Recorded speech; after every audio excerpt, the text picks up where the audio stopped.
Hello. Hello, all our spooky friends, and welcome to another episode of Storytime with the Scary-ish podcast. Woo! I'm Robin Grace. This is Adam Diaz. Hello. And today we're here to read you folks some homegrown horrors. And Adam will tell us what those are. Homegrown horrors, the stories you wonderful listeners and viewers have sent into the show and said, hey, please share this on the podcast. Those stories can be something supernatural, something spiritual, something creepy, something coincidental, where something really didn't happen, but you were terrified the entire time, and it turns out it was just hilarious. Those are some of my favorite to get. Something extraterrestrial, or something true crime, or anything that I didn't mention that's kind of adjacent to that as well. Robin, if someone had a story like that they wanted to send us, where could they send it? You can send it to our email, storytime@scarish.com. You can go to our website, which is scarish.com. There's a contact us page, and you can fill out all that fun stuff, and it'll email it to us that way. We also have social media, so Twitter, Facebook, Instagram, and maybe that's all there is. That's pretty much it. I think there's a Snapchat group out there for us, but I don't know. So yeah, we would love to hear from you if you would like to share with us. We're gonna have. You just rewound and said it over again. I did. We're going to have 4 stories this wonderful show, and I'm not sure if you want to go first or if you want me to go first. I have a short one. Maybe you go first, because I have a short one. I also have a short one to start. Or I can do my long one to start. It's up to you. Do the short one to start. Okay. And then I'll do my long one, and then we'll do it that way. I will be starting with my short one. And this one's subject is feel free to share this, which is always a nice subject to have. That way we don't have to dig through the email, and it can be a complete surprise. Starts out like this. Adam may want to read this. I don't think Robin would make it through. Aww. Uh-oh. It's a strap-on, folks. It goes on to say, we had to put down my sweet Pandora a couple of days ago, and it's killing me. That's so sad. 13 wonderful years I've had this beautiful soul in my life, helping me through life, and she helped me raise my kids. The reason I'm writing about it here is very specific. I don't think anyone else will believe what happened afterward. Last night, as I'm trying to fall asleep, my entire core started buzzing. It felt like a warm, slight vibration that encompassed me. I'm laying there with my eyes closed, and suddenly, as the buzzing started, I could see images, though not like a picture. It's hard to explain, more like purple neon outlines of her. I could see her smiling. It looked like she licked me. Aww. She was so happy to be able to run and play. I could see her run off, and I felt so filled with love. Call me crazy if you want, but I fully believe she came to tell me goodbye and let me know she was okay now. She was my best friend, my partner in life, and my familiar. I feel so lost and broken without her, but I am now certain that she's in a better place and is happy. And that's really sad. That's the end of it. So that's really nice, though, that you kind of get that last little tidbit memory of your best friend. I don't know. It's always sad when animals go, but at the same time, you're like, they're not in pain anymore. They get to run and chase whatever they want. It's cute. Right. Like I've mentioned before on the show, it's definitely a sad thing. I had 2 Maltese dogs when I was growing up that were the dogs that I sort of like was raised with. And so when I got older, eventually they got sick and they had to be put down, and it's super sad. And I'll never forget what our vet said. And we had the dogs for like 15 years each. And we went to the same vet the entire time. And he told us when we took them in there, it was his days off both times. And he came in to personally do it because, you know, he just was a really good guy. And he told us, like, no animal could have ever wished for a better life because we filled their life with love from the moment they stepped into our lives until the moment they left. And that's like 15 years, you know, it's like 100% of their life, rounding up, because I think they had 3 months where they had to stay with their mom before we adopted them. So it's definitely something to keep in mind, because not a lot of human beings could ever say that they lived with 100% happiness their entire life. So I try and think about that with our corgi, because our corgi is like going to turn 9 this upcoming year in 2021. I'm like, how did she get so old so fast? And, she's got like white hairs growing all over, and I'm just like, Stop growing old. I'm just keeping it in perspective of like, this just means we have to spoil her more the older she gets. So thank you for sending that in. I know it's not an easy thing, so thank you for sharing it. I'm going to get into my next email, or my first email, I guess, the next email of the episode, and it's titled, You Were a Good Dream. That's cute. A nice thing to say to someone, I think. Considering the first story we just read, which is super sad. Yeah, so sad. I'm feeling like this one's going to be sad, too. You never know. My mom said these were really good this week, so we'll see. All right, so it goes. Hey there, Adam, Robin, and Spooky Mom. Hello. Hello. My mom downstairs says, Hello. That is not her voice. Yeah, she has like one eye that doesn't work and a huge hump. Most people have heard what her voice sounds. Oh, she's been on an episode. Keep her in a fucking dungeon and feed her a bucket of fish heads once a week. She's a hideous creature. I hope she's not watching right now. She's going to listen to this episode. She slaps you later. In like 2 weeks and be like, what the fuck, Adam? All right, so been a while since I wrote back, which is a good thing, I suppose, since that would mean that there hasn't been any or a lot of scary stuff in my life lately. No more sleep paralysis or otherworldly creatures of the night out for my life lately. So that's something. I've heard a lot of scary and downright terrifying sleep paralysis stories, including a few of my own. So I thought I'd share this one with you to somehow brighten things up, I guess. Sorry, not sorry for this long email. Nice. So this first one's titled The Preparation. It goes, I've dabbled into the world of the occult and came across the incantation that helps you with astral travel / lucid dreaming. I knew it was legit because it seems to be taken from Latin / ancient Greek with a few vowels and consonants that were quote unquote off. Because, people that spoke Latin and ancient Greek were always 100% legit. Making them impossible to translate in Google. Ancient occult practitioners purposefully distort the spelling or use symbols to replace letters so they could avoid detection, should there be prying eyes and hands who want to take advantage of their hidden knowledge. Pretty much like how we used code names to hide the names of our crushes back in the day. I never did that. I never did that either. Did you have crushes, though? Yeah, of course I did. I definitely had crushes in middle school. It's like that episode of Letterkenny where it's like, do you like anyone? Oh, I love that. This new season is cute.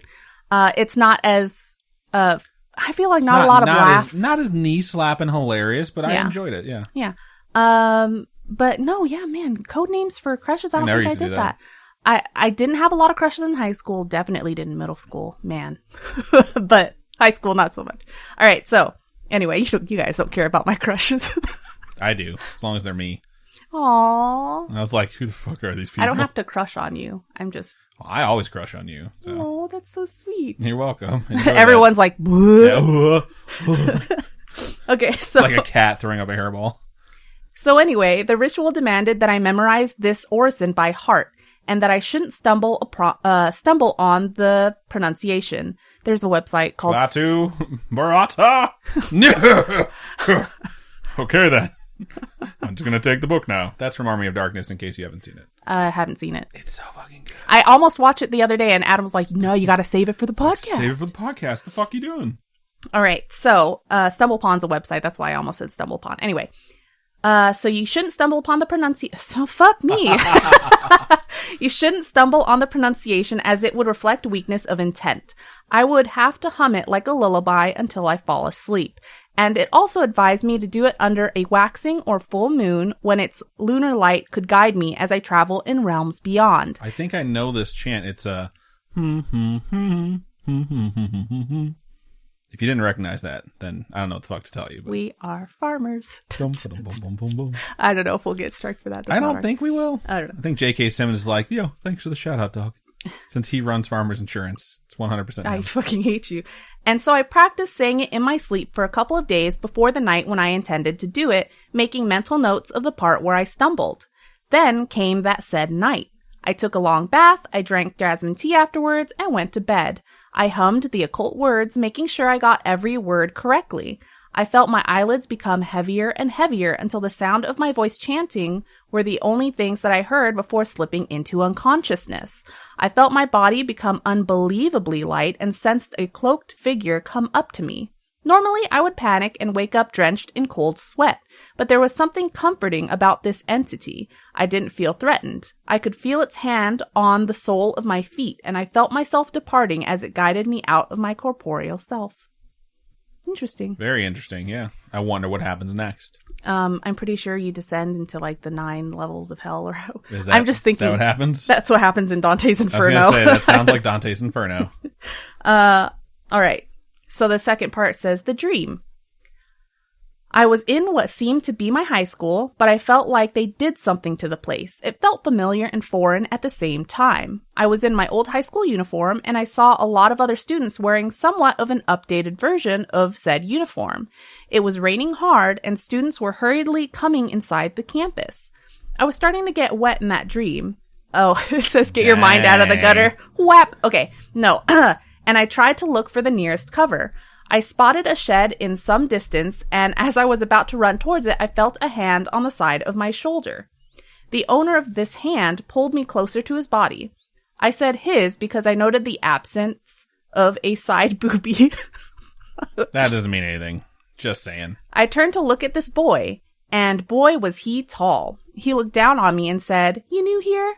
I didn't know what to say because I felt like I graduated here, but then I wasn't sure if this was indeed the same school. I just nodded.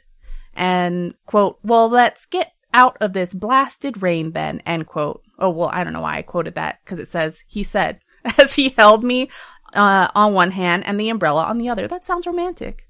He sounds huge if he's holding you in the palm of his hand like that.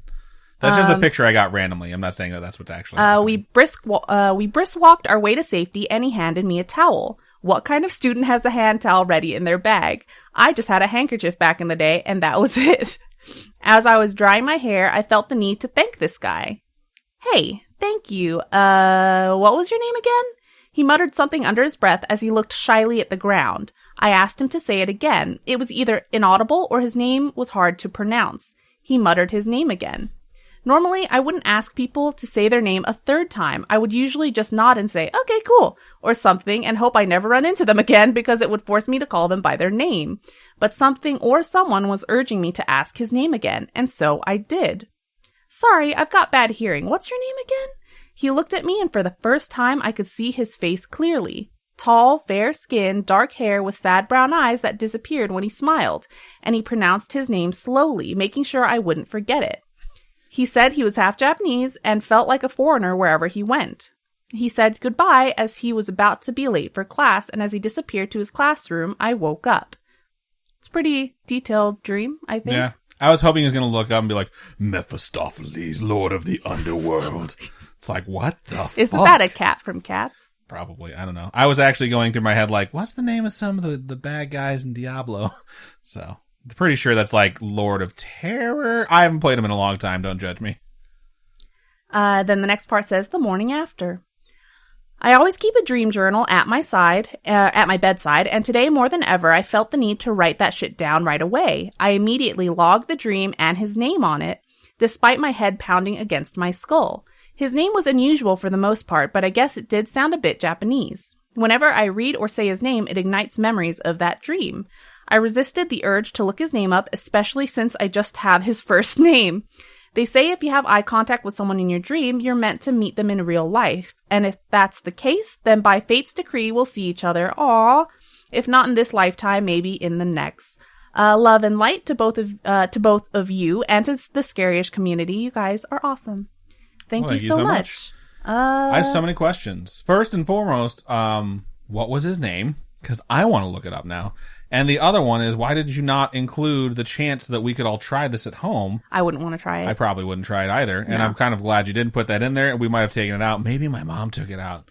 So, yeah. I'm just curious what it actually was, because it's very, very interesting that you discover this knowledge that you now hold. And Yeah. just message it to us directly and be like, you don't have to share this because I want to know now. So, yeah. Good stuff. Thank you for sending that experience in. It's very interesting, and it brings up a lot of questions in my head. So, if you have follow-up on that, we definitely want to hear it.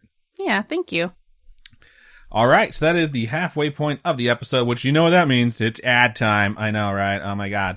But I just want to go ahead and remind you folks that if you go to manscaped.com, check out those products, find anything you like. When you go to checkout, enter code SCARISH, all caps, to get 20% off and free shipping. Nice. So before we move into our next story, we are going to take a really quick commercial break. And we're back. Okay, so I'm going to move on to my next email, and this one's subject is story for Storytime, smiley face. Solid subject yet again. Nice. Starts out like this. Hey, Robin and Aaron. This gets funnier Hello. every fucking time this circles back. Funny joke. My name's Jan, she/her, and I was listening. I was like sitting here like, what should I fucking call this person? Their name's actually Jan. And I was listening to Storytime episode number 145 at work when the story about the high school custodian triggered a memory from when I was a night custodian for the grade school across my college. This was about 5 years ago during my freshman year, and your girl needed to make some shmoney to keep up with her collegiate habits. That's hilarious because collegiate's in quotes, so I think that has to do with partying. Okay. I got a job at this elementary school not even a mile from my campus, making $11 an hour. That's pretty good. I thought it was easy money and perfect for my schedule since I didn't really have a set time I had to go in and clean. I just needed to get everything done before the next school day. Generally, I came in around 5 p.m. Is that my nose or your nose? Someone's nose is whistling in this room, and it was driving me fucking crazy. Hold on. It's Oh, yours. it's me. All right, getting back to it. Stop hoovering Schneef over there. Generally, I came in around 5 p.m., but on this particular day, I went in a little later. Typically, I'd be a pussy, but I wasn't really as scared that night since there was a teacher still there.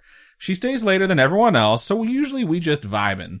Everyone was gone at this point, and I knew this for sure because I always cleaned the classrooms last, and I was in Miss Vibin's room cleaning the chalkboard. You can imagine how eerie a school sounds when there's literally no noise coming from such a big space. I was cleaning and listening to her check her student's paper when we both heard a loud bang from the gymnasium that literally shook us both. Dude, if there's more than one person that's hearing this thing at the same time, that's even scarier. Yeah. We looked at each other with a what the fuck look until I said I was scared and asked if she would come with me to check what the hell was up. We both went to find every single light turned on at the gym. Mind you, it is the first thing I clean, so it's just an easy dust mop to the floor and turn all the lights off. All right. The switch for the lights is one of those that require a key to shut off, which was hanging around my neck. I asked her to wait for me to turn everything back off, and I closed the doors and ran the fuck out of there. I know this wasn't too scary, but at the time, I almost shat my pants, and not in a good way. Because, you know, the good way, where you shit your pants. Just a quick side story with this teacher. There was one day where... Sorry, but like... I was trying to figure out, like, what's a good way where you shit your pants? Well, like, if you meet a celebrity that you are absolutely... You just shit your pants out of Yeah, the light, you're like, oh, that "Holy feels shit." so nice. Okay, there was one day where I was cleaning the band room and decided to take a break and play For Elise. How do you say it? For Elise? Okay, I nailed it. On the grand piano. This teacher didn't realize there was anyone else with her since it was 9 p.m. And when I tell you she creaked that door open, I mean she slowly opened it centimeter by centimeter, horrified to see what was on the other side. I thought I was playing something so beautiful, and this woman was literally having a fucking moment out of a scary movie. The relief on her face when she saw I was the only one playing and not some undead little shit was priceless. It's funny because for Elise, if you heard that in the dark by yourself, you'd be scared. It's like children's laughter coming from a child versus coming from the darkness. It's terrifying one way and it's adorable the other.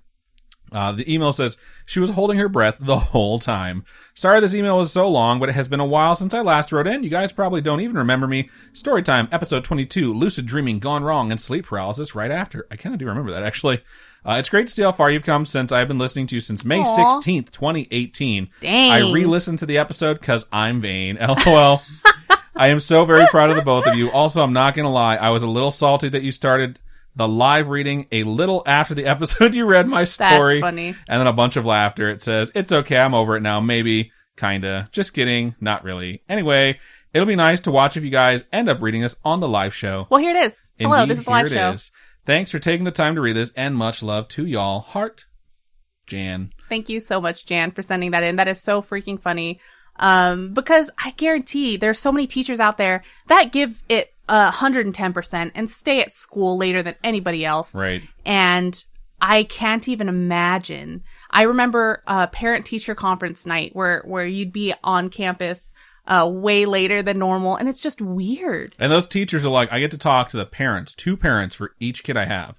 And for each nightmare child I have, that's 2 potential nightmare parents. Yeah. You know, it's like, I wouldn't even want to deal with that, especially since I couldn't tell those parents, like, you're shitty parents and you've raised a shitty kid. Get the fuck out of my classroom, which is, I know what every teacher really wants to say to those fucking people, because that's the case. Sometimes, in so many though, instances, that's the case. Sometimes, though, the sweetest kids just have horrible parents. And vice versa. I know 2 people who are just wonderful people, and they have a daughter, and their daughter's a wonderful person at home, and then she goes to school, and she's a fucking nightmare, and she's constantly getting into trouble. So the parents have to go in there, but at least when they go in there, they're like horrified and embarrassed, like, I'm so sorry. They don't go in there like, it's okay that my daughter did that. She can do whatever the fuck she wants. She's my princess. Like, why don't you treat her like a princess? So it's, yeah. Good talk. I just know that during my parent-teacher conferences, if there was something bad, I would just start bawling.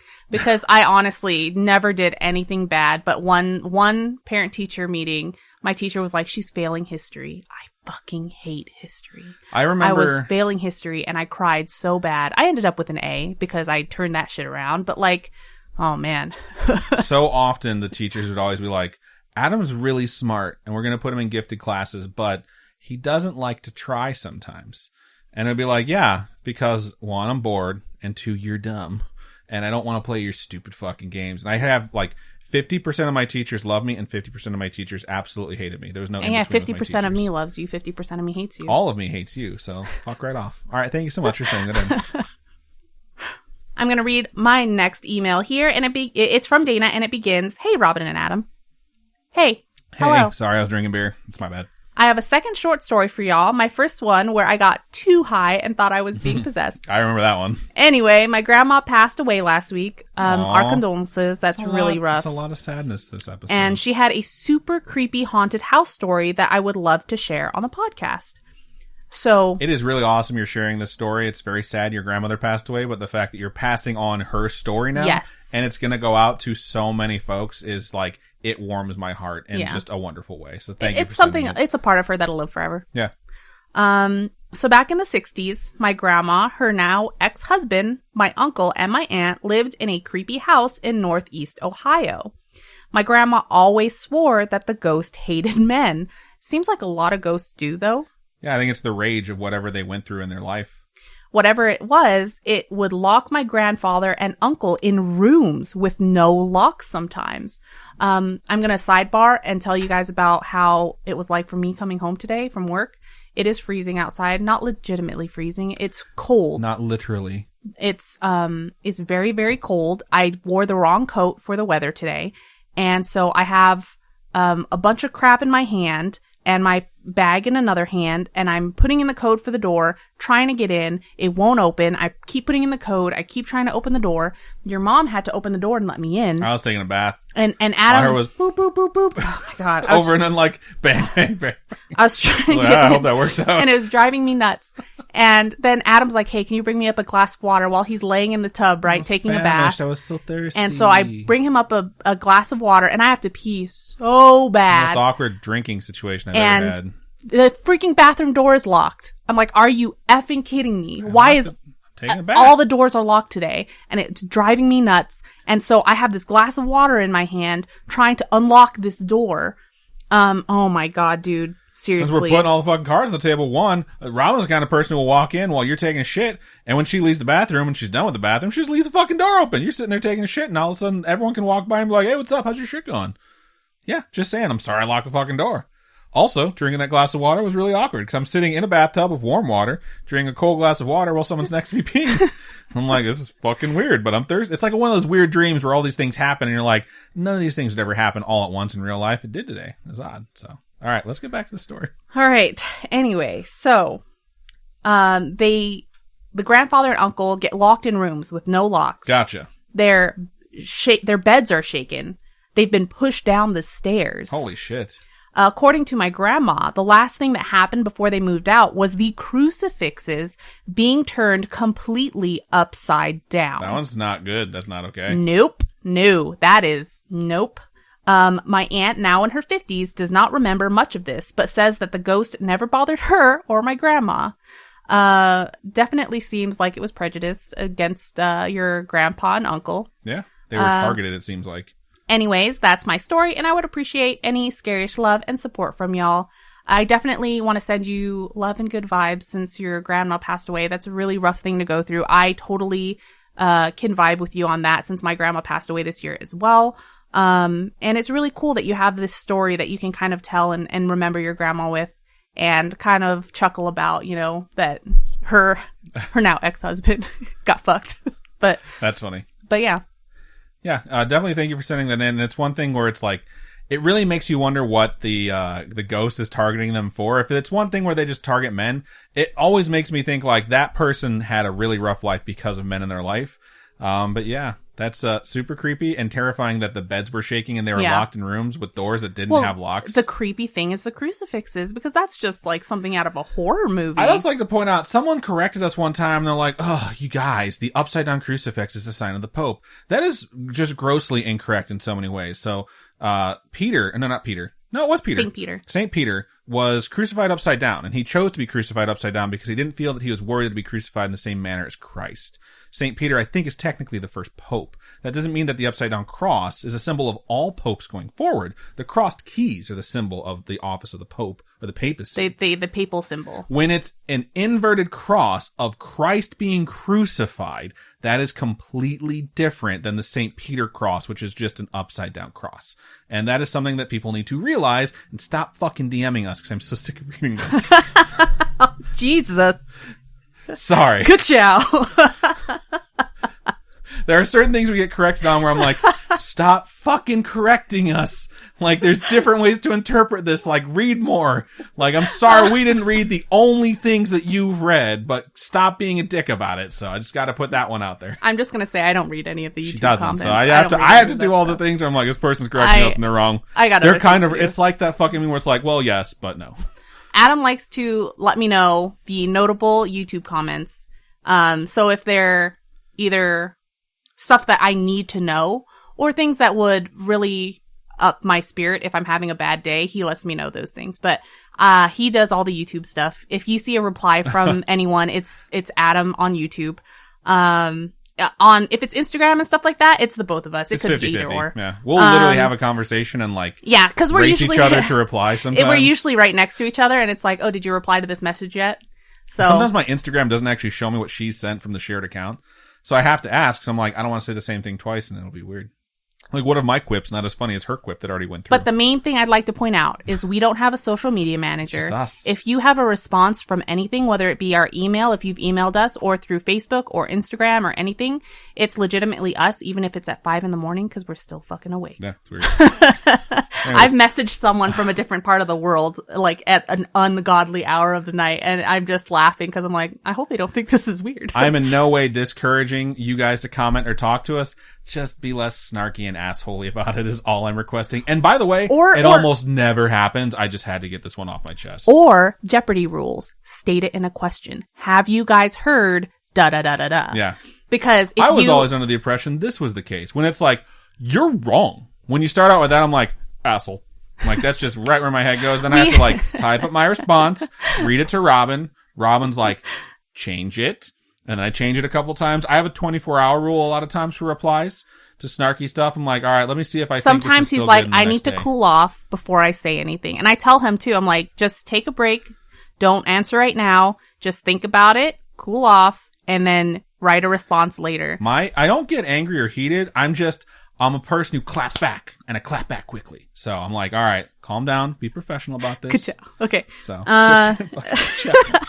anyways, thank you so much for sending in your email. It obviously triggered a lot of conversation for us. So, all right. So thank you so much to everyone who sent in your story this week. We sincerely appreciate you sharing those. A lot of those are deeply personal things.